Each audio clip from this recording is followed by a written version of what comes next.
విపరీతంగా కష్టపడ్డారు. అయితే జగన్మోహన్ రెడ్డి గారు ఎలాంటి వ్యక్తి అయ్యా అంటే నోట్లో అన్నం పెట్టిన వాడి చెయ్యి కొరికేటువంటి రకం ఆయన. ఎందుకంటే దానికి ఉదాహరణ మీరు ఇప్పుడు చూస్తూ ఉంటే గత 5 సంవత్సరాల అధికారం వచ్చిన తర్వాత నాకు తెలిసినంత వరకు దాదాపుగా 100 మంది ఎమ్మెల్యేలతోనో 50 మంది ఎమ్మెల్యేలతోనో ఒక్కసారి కూడా ఆయన కలవలేదంట. ఒక్కసారి కూడా. అదేవిధంగా కొన్ని వందల కోట్ల రూపాయల అవినీతితోటి సిద్ధం పోస్టర్లు వేశారు. ఎక్కడ బోర్డు దొరికితే అక్కడ బోర్డులో సిద్ధం పోస్టర్లు వేశారు. ఎక్కడ పడితే అక్కడ యూట్యూబ్ ఫేస్బుక్ లో యాడ్స్ ఇస్తా ఉన్నారు అవినీతి సొమ్ముతోటి. ఆ పోస్టర్లో చూస్తా ఉంటే ఆయన ఒక్కళ్ళ బొమ్మే కనిపిస్తుంది, ఏదో యుద్ధానికి వెళ్తున్నట్టుగా ఇట్లా పెడతా ఉన్నారు. అంటే నేను ఎందుకు చెప్తున్నానంటే ఇది ఒక మనిషి వ్యక్తిత్వాన్ని సూచిస్తుంది. ఇన్ని లక్షల మంది కార్యకర్తలు నాయకులు కష్టపడి పనిచేస్తే ఇంకా ఎవ్వరూ లేనట్టు కేవలం ఒక నిరంకుశత్వంతో స్వార్థంతో తాను తప్పించి వేరే వాళ్ళు ఎవ్వరూ నాయకులుగా ఉండకూడదనేటువంటి మనస్తత్వంతో ఆయన ముందుకెళ్తా ఉన్నారు. చెస్సులో గనక మనం మార్చినట్టుగా మనుషులతో మాట్లాడకుండా, ఎమ్మెల్యే లాంటి వ్యక్తులతో మాట్లాడకుండా ఇక్కడ నుంచి అక్కడ నుంచి ఇక్కడ అభ్యర్థుల్ని మార్చివేస్తా ఉన్నారు. ఇది ఎప్పుడన్నా ఇంతకు ముందు చరిత్రలో జరిగిందా అని అడుగుతా ఉన్నా. వేరే రాష్ట్రంలో ఎక్కడన్నా జరిగిందా అని అడుగుతా ఉన్నా. కాబట్టి ఈరోజు వైఎస్ఆర్ కాంగ్రెస్ పార్టీలో మిగిలి ఉన్నటువంటి నాయకులందరికీ నేను విజ్ఞప్తి చేసేది ఒక్కటే, మనసు చంపుకొని ఆత్మాభిమానం చంపుకొని ఒక వ్యక్తి చెప్పు కింద ఎందుకయ్యా మీరు అలా ఉంటారు అని అడుగుతా ఉన్నా. రండి తెలుగుదేశం పార్టీలోకి, చిరునవ్వుతో స్వాగతిస్తాం, ఆత్మీయంగా ఆలింగనం చేసుకుంటాం. మీరు మంచి పనులు అడిగితే తప్పకుండా చేసి పెడతాం. మీరందరూ కూడా శ్రీనివాస్ గారిని స్ఫూర్తిగా తీసుకోండి, మమ్మల్ని కలవండి, నసీర్ గారిని కలవండి. ఎందుకంటే ఒక వ్యక్తి సేవలకు వచ్చినప్పుడు వాళ్ళు వాళ్ళ జీవితాన్ని సమయాన్ని అర్పిస్తారు.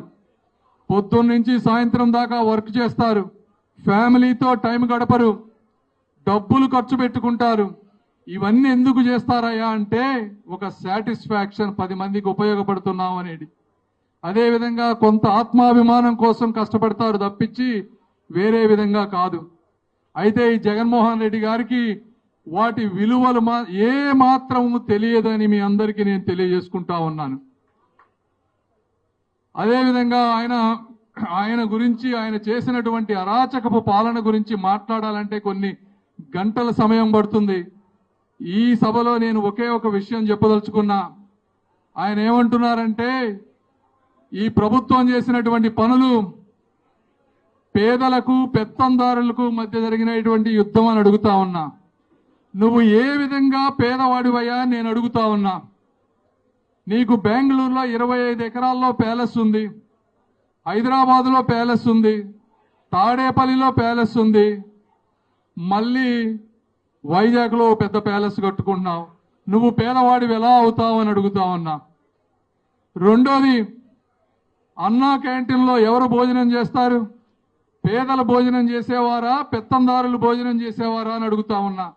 5 రూపాయలకి భోజనం చేసేటువంటి అన్నా క్యాంటీన్లని నువ్వు మార్చివేశావు, తీసివేశావంటే నువ్వు పేదల పక్షపాతివా లేదా కక్షపాతివా అని అడుగుతా ఉన్నాను. మూడోది, తెలుగుదేశం పార్టీ ఉన్నప్పుడు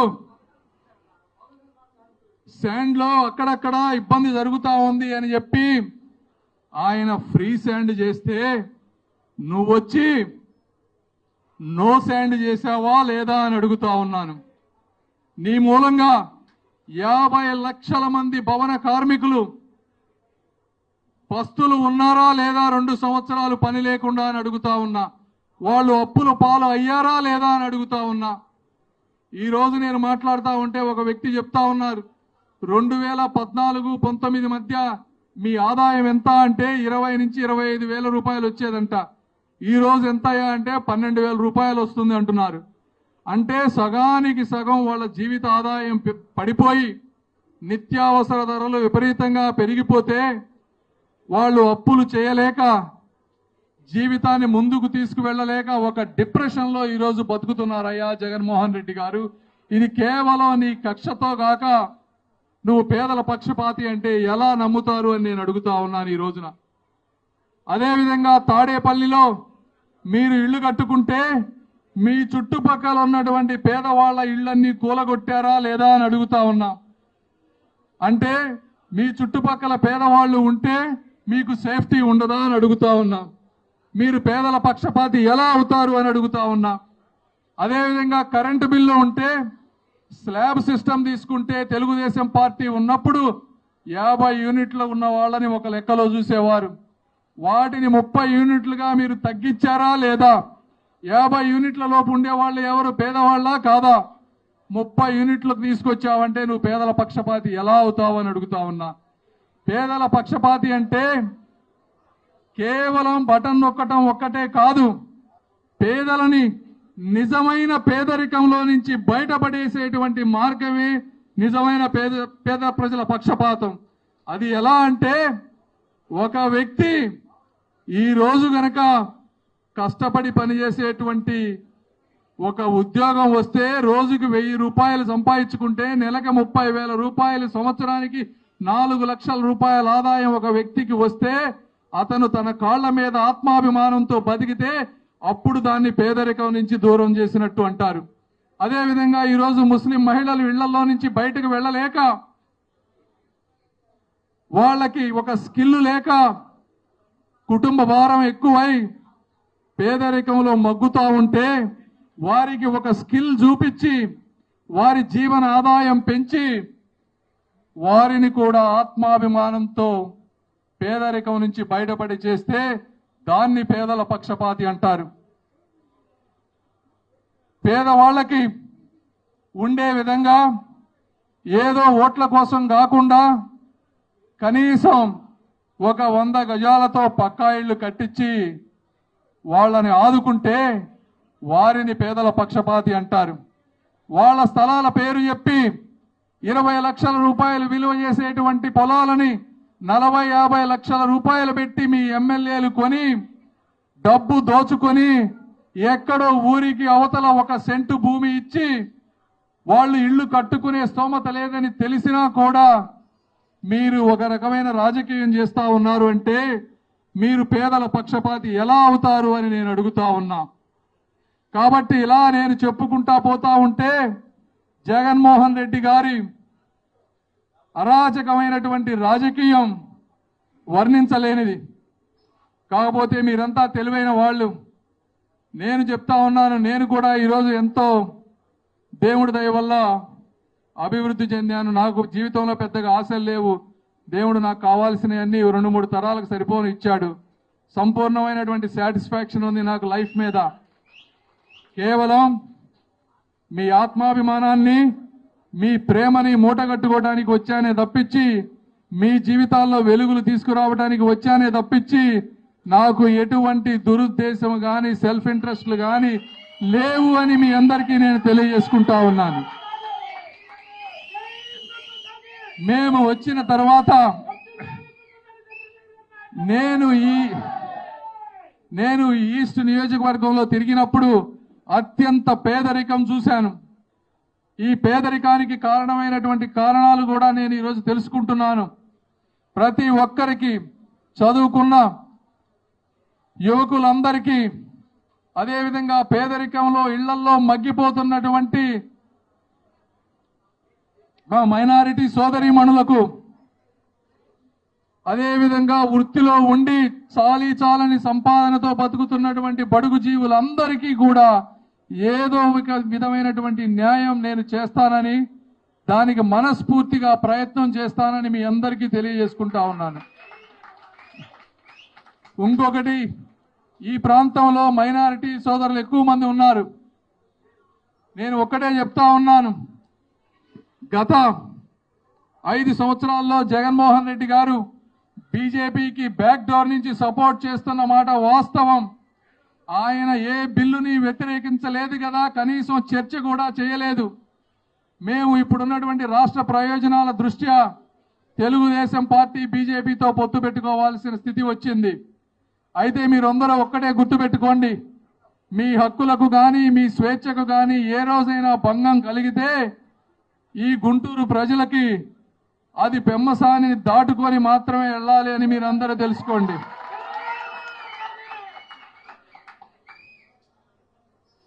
అదేవిధంగా 14-19 మధ్య కానీ ఇంతకు ముందు ఎప్పుడు తెలుగుదేశం పార్టీ నారా చంద్రబాబు నాయుడు గారు మైనారిటీ హక్కులకు ఎప్పుడు భంగం కలిగినా కూడా ఇమీడియట్ గా స్పందించేటువంటి వ్యక్తి.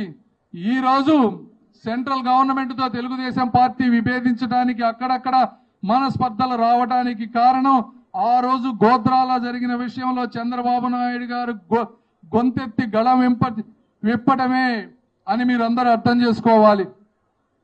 కాబట్టి మేము బీజేపీతో ఫ్రంట్ డోర్ నుంచి వస్తున్నాం, మీ అందరికీ చెప్పి వస్తున్నాం. ఈ రాష్ట్రం తీవ్రమైనటువంటి అప్పులలో ఉంది. ఈ రాష్ట్రాన్ని మనం కాపాడుకోవాల్సిన అవసరం ఉంది. ఈరోజు బీజేపీ అనేది దేశంలో ఒక బలమైన పార్టీగా ఉంది.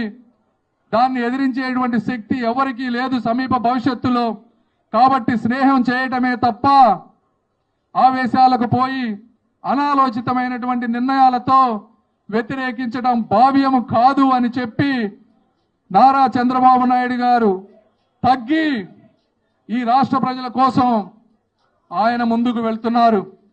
ఆ సదుద్దేశాన్ని మైనారిటీ సోదరులందరూ అర్థం చేసుకోవాలని మీ అందరినీ నేను కోరుకుంటా ఉన్నాను.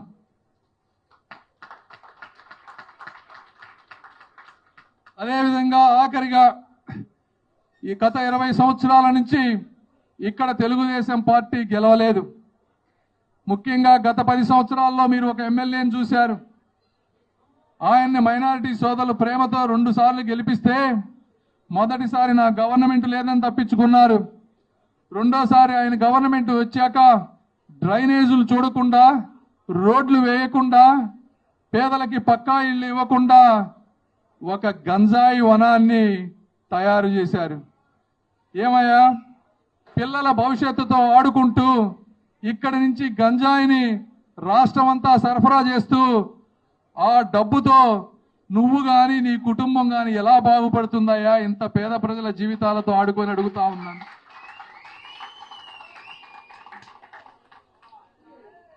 ఒక కుటుంబంలోని ఒక కొడుకు గాని కుమార్తె గాని మత్తు మందు బారిన పడి వాళ్ళు చదువుకోక, వాళ్ళకి ఒక కెరీర్ లేక మగ్గిపోతూ ఉంటే ఆ తల్లిదండ్రులు పడేటువంటి బాధ, ఆవేదన మీకు అర్థం కాదా అని అడుగుతా ఉన్నా.